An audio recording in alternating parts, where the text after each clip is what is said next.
Hey, what's up, everyone? My name's Lionel. I'm your host for L2 Productions, and you are watching I Watch You Watch.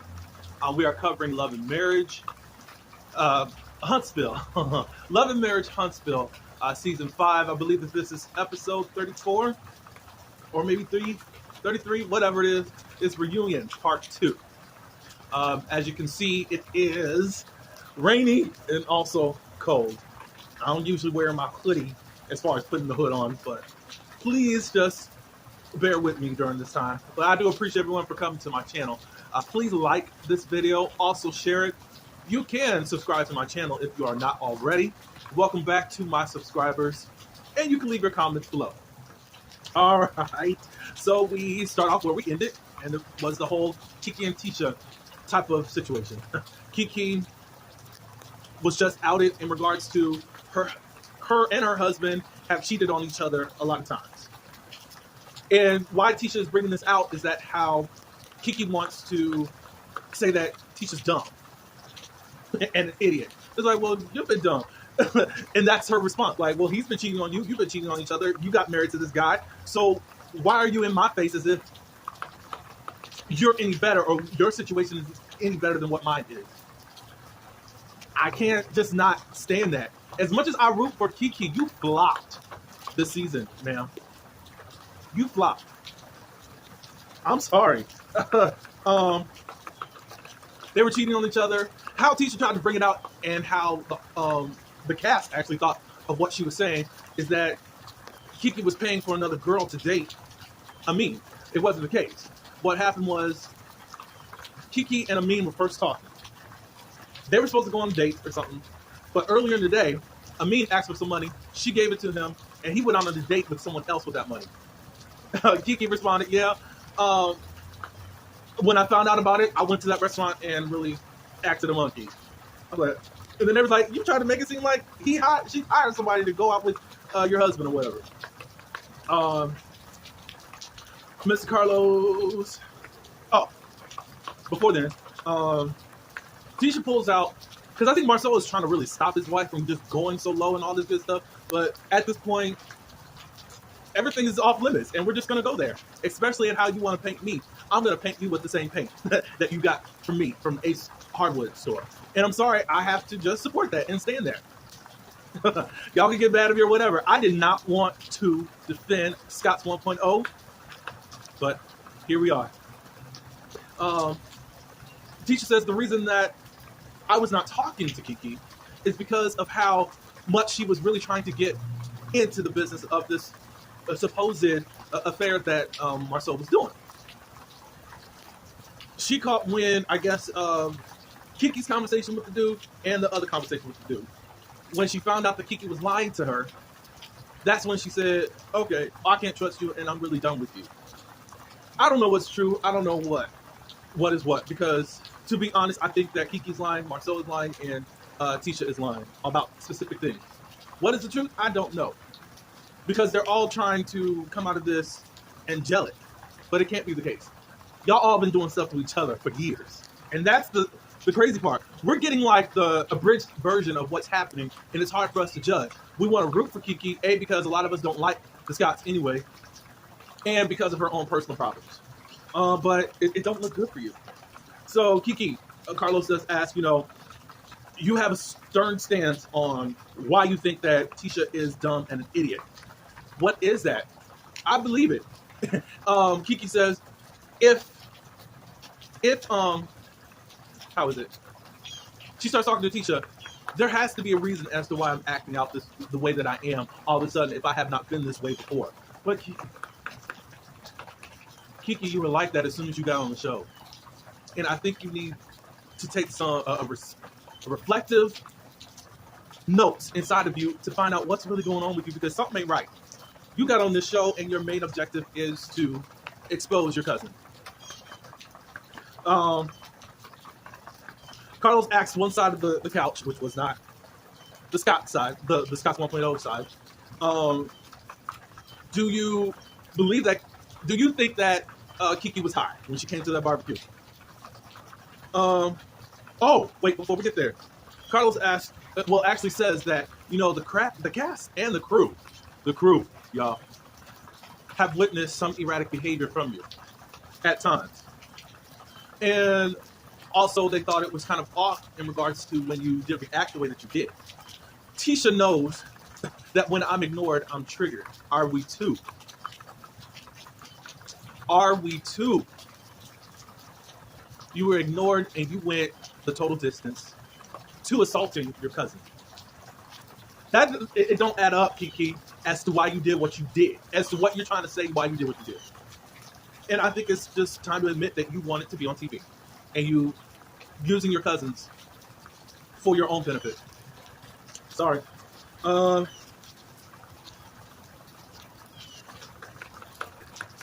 of course, Carlos went through a series of questions. Of course, were you on anything other than methadone at the barbecue? Tisha says she confessed to being on drugs to her over a year ago, last year, because they started chiming in and saying that they believe that she was on drugs. Mel and Kimmy said that they didn't have the first thought that she was on drugs. It was after looking at hindsight of things, where she was seeing Kiki was sweating profusely and also jittery and looked nervous. It's like possibly something was going on that's not right. Of course, she's talked about the methadone doing stuff to her, and maybe she needs to really talk to a doctor about getting that fixed. We don't know. But anyways, Tisha says that Kiki told her over a year ago that she was still on the drugs. And the drug dealer that was her source, she ended up robbing the dude of his money and spending the drugs on his own money. I said, Lord, that's too descriptive. Kiki says they're lying. That is too descriptive for me. I'm just going to put it out there, and y'all can tell me what you think in the comments below. But, wow. Wow. I mean, they did go there. They did feel a certain way. Marcel says, we've had a relationship for over 18 years. We know who Kiki is. We know that, Marcel said that I've had to pick you up sometime. And I think that was kind of described last year about what Marcel has done. So it's like, I don't think that that's a lie. Kiki says that's a lie. Kiki, I don't know. She said that she hasn't been on anything. She's never done any hard drugs. The most that she would be on is like Percocets, but never any hard stuff. Kiki said when she said that to Tisha, she was talking about 5 or 6 years ago, and Marcel said it was last year, and he said about 2021. Do y'all think that Marcel is lying or Kiki is lying? Y'all let me know, because I'm leaning towards Marcel, but I just don't want to count her out. But there's just nothing Kiki is coming back with that makes her look true. All we can go by is, no, they're lying. Da, da, da, da, da, da, da. I'm just saying. Maurice did say, I didn't think that it was the first thought, but I do feel like Kiki just wanted a moment with her cousin. I believe it. Everything is adding up to that. They talk about the drug test that they did right on the spot. It showed that there was no methadone. And I didn't even hear when Mel did say that before, but the test results said that she had no methadone. Marcel says she had to be using somebody else's pee. And Mel said no. I went into the bathroom with her. Even some producers went in with her. If that test did not pick up methadone, then it wasn't a good test. And you was going to have to go do something else and really go to a doctor. Possibly, I think they were saying, well, you can test me now. Okay. All I know is that Scott's 1.0 are coming with everything. I can't say that I'm mad at it, because you should have been a lot more prepared than this, Kiki. You should have been a lot more prepared. And honestly, I just don't see where you fit. I would love for you to be on the show, but ladies, you've shown nothing. Teacher's like, why did you come on the show trying to talk about me? Why don't you talk about yourself? This was your chance. And you did flop that, Kiki. And you got to take ownership of that. All right, so next up, the Whitlows and the Fletchers, they knew legal. But before then, a lot of people, well, I know one specific person did not like the questions that were asked to Kiki, like she was interrogated. Considering it was still a big story for the second half, those questions had to be asked. Too much stuff was in the air. She says that she's innocent. That is my picture, but the story that's being told is not true, and I will be vindicated. I think so too. I think so too. I just don't. I would like some progress. And hopefully some answers really soon, Kiki, because this is not good for you. The Whitlows and Fletchers, they come out. Um, Shout out to the Whitlows. You know, I've been Team Tiff forever and a day. And also Chris and Nell. I think Nell is probably the best dressed. Chris was looking good in his red. I loved it. Carlos got him up just to show his outfit off and also to demonstrate some of his moves. And Carlos was keeping up. I said, okay. I didn't think Carlos could dance. I can't dance, so I understand. But let me see.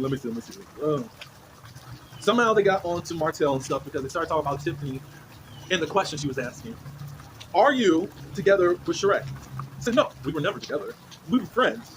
Was it for a storyline? No. Every question was like he's so appalled and so shocked that these questions are being answered. Sir, you can act like you're not on social media all day or not. You know what's up. You know what's been said about you. Stop it. No, we just enjoy each other's company. Shut up.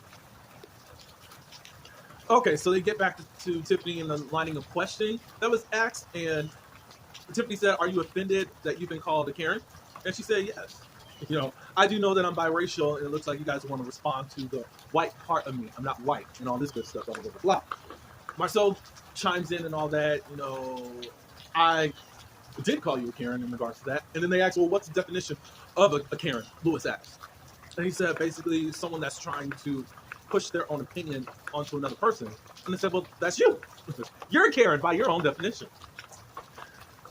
So then Marcel was like, look, I know some white ladies who are Karens.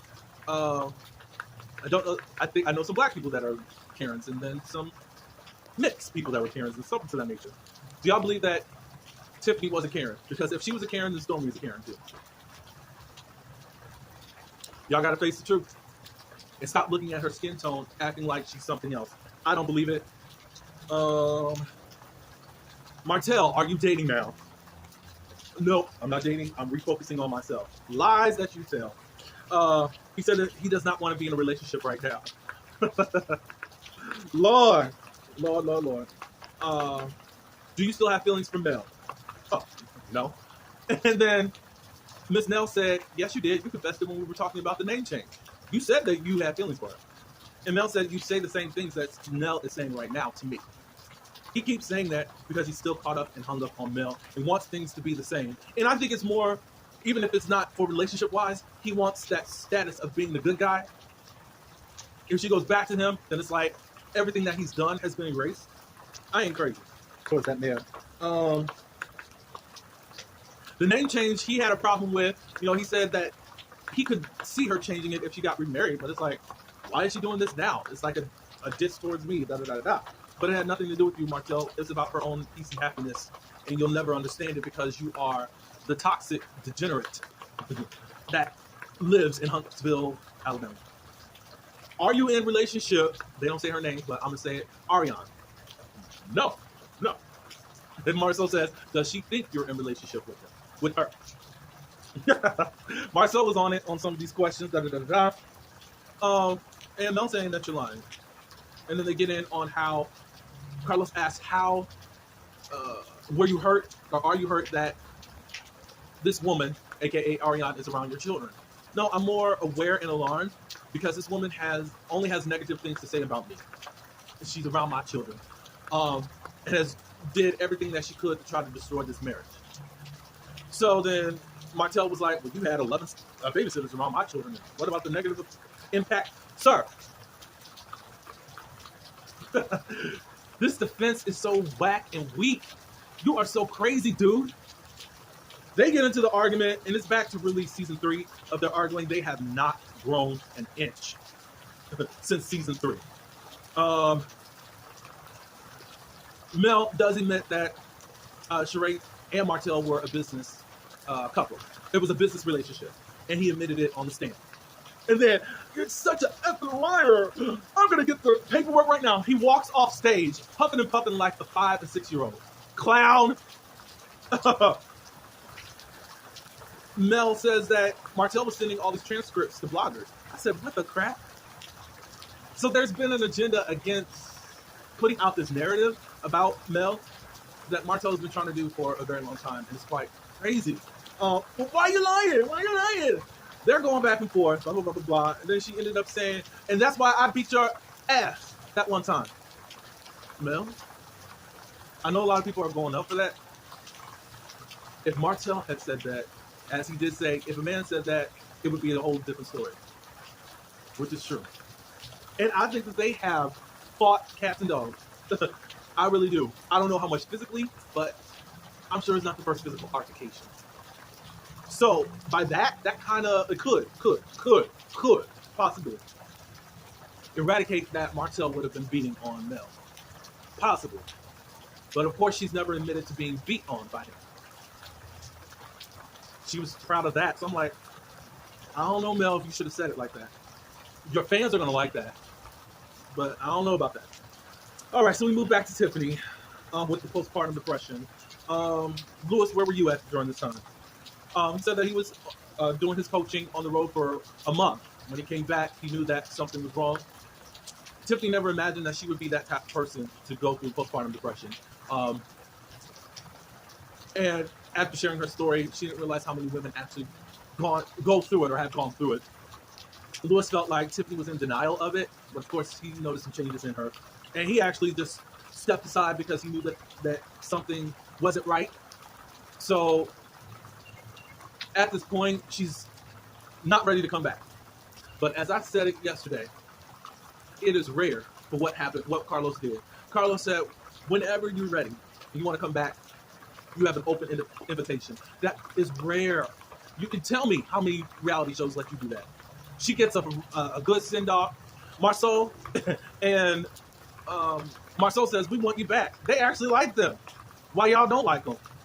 I'm telling you. I love the Whitlows, and hopefully they do come back. She just says that right now I'm still in the place of getting back to me.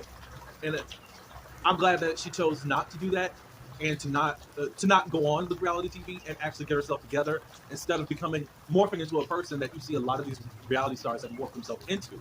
So kudos to you. Shout out to the Whitlows. Team Tiff, hopefully you do come back in the future. One last part. So Miss Betty and my guy Junior has come to the stage. He got on his suit. Look, they live in Alabama and they're gonna dress the way that they dress. The double-breasted suit, yeah. So that's my guy. Ooh, so glad he's back on my screen though. They talk in regards to Mel. Why do you feel a certain way about Mel? Because within the Facebook chat groups, when Mel had released a tweet about she knows that somebody that has been in her home had been recording her, and a bunch of people online named Stormy blamed her. I know they blamed Destiny too. I know that happened too. So Miss Betty felt away and really felt like Mel could have corrected that to stop the insinuations. And then Mel said, I didn't know anything about that. I kind of doubt that though, Mel. I really believe you did know. You let it go out there. Even when it was said, you didn't come back and just say, hey, I just want to let you know it wasn't Stormy. I think Stormy was seen in the episode that week that she actually said that. So it did put a target on her back. And Stormy said, what happened was, from that, people were trying to stop my products from being in the store because of that. And as I said before, Melody, your fans are gutter snipes. They do it in your name. If it does not apply to you, don't try to respond back to me negatively. Your fans are gutter snipes. And they think they know what's best for you. It's like, well, are y'all champions in your own homes and your own families as you are with TV celebrities? They are wicked like that. You're trying to stop something that you have no proof of. She didn't even name nobody, but you insinuated it. What I am saying, Melody, you could have made an announcement and changed the course of things, although people are still grown and they're going to do what they want to do. I do get that. You do have influence over your fan base. And they claim to ride hard for you, even doing illegal stuff for you. And morally corrupt stuff for you. The stuff that they blame Martell and Marcel for. And I don't like that. So, and you all probably won't like this video if you are fans of Mel. But a lot of you all are very toxic and delusional and crazy. Just be a fan. Ride hard for her. But why do you have to do illegal things and morally wrong things? All in the name as far as protecting. Her own family doesn't do that. But you think you should? You think that you should attack other people, cyberbully, all in the name of Melody Cherie Rogers. You're wrong. You're wrong. That's all I do have. Part 3 is going to be something. I'm still waiting for the Revenge P to come up. But it looks like with Carlos, he doesn't really want to hear the arguing. So I don't know how much we're going to get into that, but it does need to be addressed. And I think they're going to be on his tail if he does not address it in part 3. That's all I do have. Thank you for watching. I appreciate your views. I appreciate your loyalty. If you are not a subscriber, please subscribe now. Please like and share this video and leave your comments below. And until next video, peace.